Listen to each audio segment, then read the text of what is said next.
থাকলে হাসিনার মতো কেউ আর আসতে পারবে না। জুলাই যোদ্ধাদের যথাযথ মর্যাদা দিতে হবে, এমনটাই মন্তব্য করেছেন রিজভী। ইরানে সেনা কমান্ডার, পরমাণু বিজ্ঞানী সহ ৬০ জনের রাষ্ট্রীয় জানাজা অনুষ্ঠিত। ইস্পাহানের ভূগর্ভেই ইরানের পারমাণবিক শক্তি। এতক্ষণ শুনছিলেন সংবাদ শিরোনাম, এবারে বিস্তারিত। জাতীয় নাগরিক পার্টির উত্তরাঞ্চলীয় মুখ্য সংগঠক সার্জিস আলম বলেছেন, বিগত দিনে পাঞ্জাবি টুপি পরা লোকদের বিভিন্নভাবে হয়রানি করা হয়েছে। আগামীতে দেশ, জনগণ ও খুনিদের বিচার প্রশ্নে ঐক্যবদ্ধ থাকব। আমরা এক থাকলে হাসিনার মতো কেউ আর আসতে পারবে না। যত বড় খুনি হোক, তাদের প্রতিহত করা হবে। শনিবার বিকালে ঢাকার সোহরাওয়ার্দী উদ্যানের সংস্কার, গণহত্যা, বিচার ও পিআর পদ্ধতিতে জাতীয় নির্বাচনের দাবিতে ইসলামী আন্দোলনের আয়োজিত মহাসমাবেশে আমন্ত্রিত অতিথির বক্তব্যে তিনি এসব কথা বলেন। সার্জিস আলম বলেন, কারো অপপ্রচার বা প্রোপাগান্ডায় কিচ্ছু যায় আসে না। ২৪ পরবর্তী বাংলাদেশে সবাই ঐক্যবদ্ধ।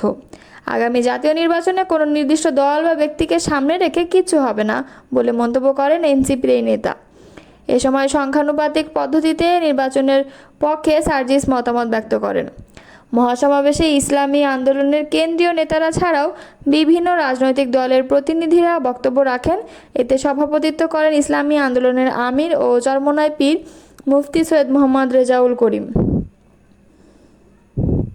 রংপুরে জাতীয় পার্টি ও এনসিপির নেতাকর্মীদের করা পাল্টাপাল্টি অভিযোগ মামলা হিসেবে রেকর্ড করা হয়েছে।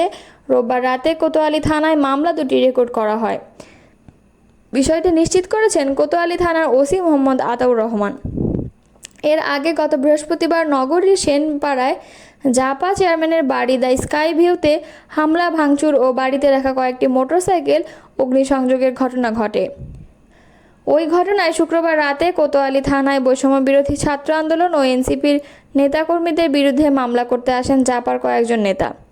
মামলার বাদী হন জাতীয় ছাত্র সমাজের কেন্দ্রীয় সদস্য সচিব আরিফ আলী, কিন্তু সেদিন মামলা রেকর্ড না করে অভিযোগ হিসেবে নেয় থানা পুলিশ।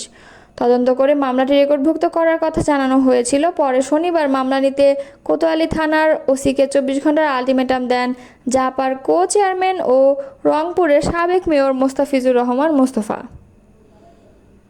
জুলাই আগস্ট গণ অভ্যুত্থানের শহীদ ও যোদ্ধাদের যথাযথ মর্যাদা দেওয়ার আহ্বান জানিয়েছেন বিএনপির সিনিয়র যুগ্ম মহাসচিব রুহুল কবির রিজভী। তিনি বলেন, আমরা জুলাই বিপ্লবের শহীদ ও যোদ্ধাদের সঠিক মর্যাদা দিতে চাই। এই জুলাই আগস্টেই তাদের প্রাপ্য মর্যাদা দিতে হবে। শনিবার দুপুরে রাজধানীর শেরেবাংলা নগরের বাংলাদেশ চীন মৈত্রী সম্মেলন কেন্দ্রে বিএনপির ঘোষিত মাসব্যাপী কর্মসূচির অংশ হিসেবে গণ অভ্যুত্থান ২০২৪ জাতীয় ঐক্য ও গণতান্ত্রিক অভিযাত্রা শীর্ষক আলোচনা সভার ভেন্যু পরিদর্শন শেষে এসব কথা বলেন তিনি। জুলাই আগস্ট গণ অভ্যুত্থান শোক ও বিজয়ের বর্ষপূর্তি পালন উপলক্ষে ১ জুলাই সব রাজনৈতিক দলের অংশগ্রহণে সভা অনুষ্ঠিত হবে। অনুষ্ঠানে লন্ডন থেকে ভার্চুয়ালি যুক্ত হবেন বিএনপির ভারপ্রাপ্ত চেয়ারম্যান তারেক রহমান। অনুষ্ঠানে শহীদ পরিবারের সদস্যদের সম্মান জানানো হবে। রুহুল কবির রিজভী বলেন, আমরা ১ জুলাইকে কেন্দ্র করে ৩৬ দিন ব্যাপী কর্মসূচি ঘোষণা করেছি।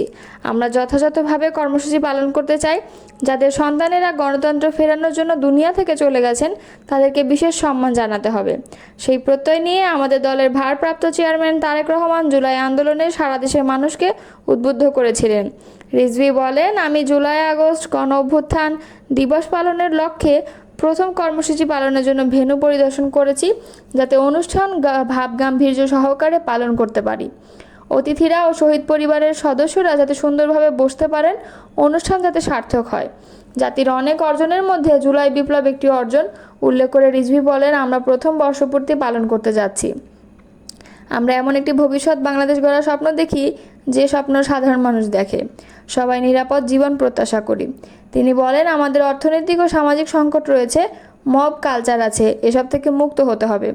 গণতন্ত্র নিশ্চিত করতে হবে। গত বছরেও আমাদের প্রবৃদ্ধি ছিল ৪.২, এবার সেটি হয়েছে ৩.৯। আমরা সরকারকে সেটি দেখার জন্য বলবো। আমরা তো সমালোচনা করবই, অবশ্যই যৌক্তিক সময়ের মধ্যে নির্বাচন দিতে হবে।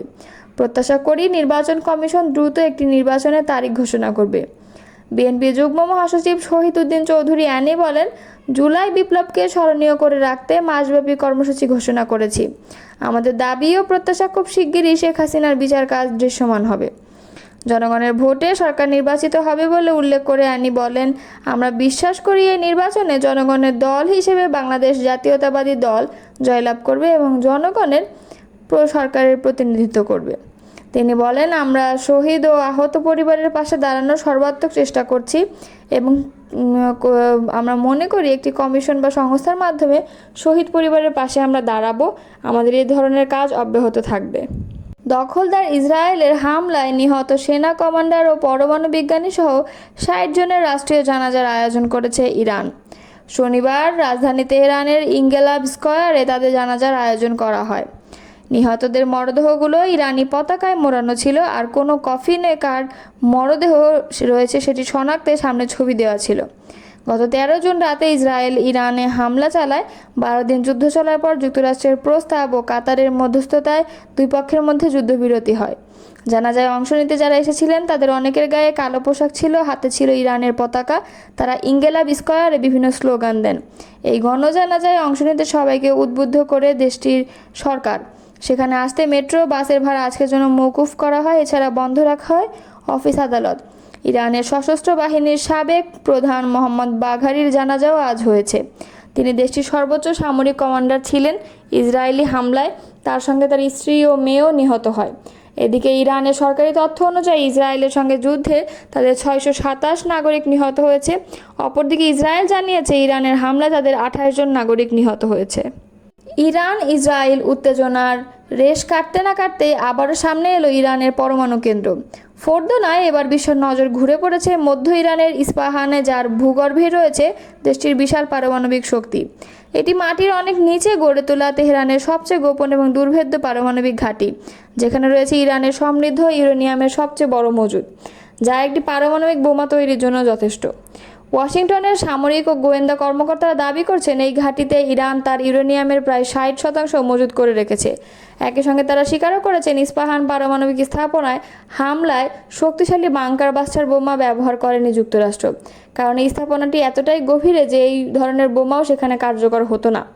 বৃহস্পতিবার মার্কিন সিনেটরদের এক গোপন ব্রিফিংয়ে এই তথ্য নিশ্চিত করেছেন মার্কিন প্রতিরক্ষা বিভাগের জয়েন্ট চিফস অব স্টাফের চেয়ারম্যান জেনারেল ড্যান কেইন।